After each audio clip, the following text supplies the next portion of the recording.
Jailer 2 movie నుంచి 2 కొత్త updates ఉన్నాయి. అయితే ఆ అప్డేట్స్ ఏమిటి అనేది మనం ఈ వీడియోలో తెలుసుకుందాం. ఈ వీడియోని పూర్తిగా చూడండి. ఇంకా మీకు ఈ వీడియో నచ్చితే ఈ వీడియోని లైక్ చేయండి. జైలర్ 2 మూవీని డైరెక్ట్ చేస్తుంది నెల్సన్. ఇంకా ఈ మూవీకి మ్యూజిక్ డైరెక్టర్ అనిరుద్. అలానే ఈ మూవీని ప్రొడ్యూస్ చేస్తుంది కళానిధి మారన్. ఇంకా ఈ మూవీలో మెయిన్ లీడ్ యాక్టర్స్గా యాక్ట్ చేస్తుంది రజనీకాంత్. ఇంకా చాలామంది యాక్టర్లు ఉన్నారు. రజనీకాంత్ గారు ఇప్పుడు కొత్తగా యాక్ట్ చేస్తున్న మూవీ జైలర్ 2. అయితే రజనీకాంత్ గారు ఈ జైలర్ 2 మూవీకి ముందు లాస్ట్ యాక్ట్ చేసిన మూవీ బెటయాన్. అయితే బెటయాన్ మూవీ రిలీజ్ అయ్యి 1 ఇయర్ అయిపోయింది. అయితే బెటయాన్ మూవీ మంచి హై ఎక్స్పెక్టేషన్స్తో రిలీజ్ అయింది.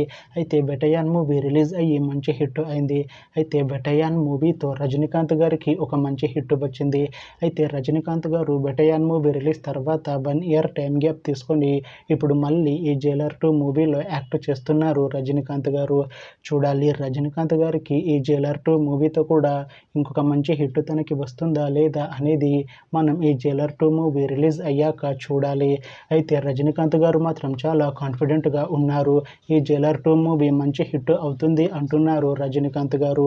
చూడాలి జైలర్ 2 మూవీ రిలీజ్ అయ్యాక రజనీకాంత్ గారికి ఇంకొక మంచి హిట్ వస్తుందా లేదా అనేది మనం ఈ జైలర్ 2 మూవీ రిలీజ్ అయ్యాక చూడాలి.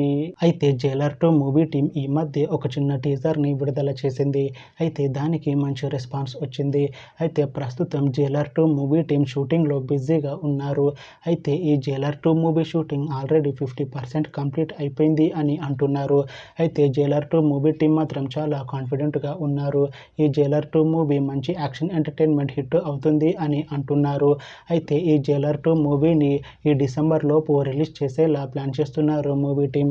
చూడాలి జైలర్ 2 మూవీ రిలీజ్ అయ్యాక మంచి హిట్ అవుతుందా అనేది. అలానే జైలర్ 2 మూవీతో రజనీకాంత్ గారికి ఇంకొక మంచి హిట్ వస్తుందా లేదా అనేది మనం ఈ జైలర్ 2 మూవీ రిలీజ్ అయ్యాక చూడాలి. Thanks for watching this video friends. మీకు ఈ వీడియో నచ్చితే ఈ వీడియోని లైక్ చేయండి. ఇంకా ఇలాంటి మూవీ అప్డేట్స్ కోసం ఈ ఛానల్ని సబ్స్క్రైబ్ చేసుకోండి.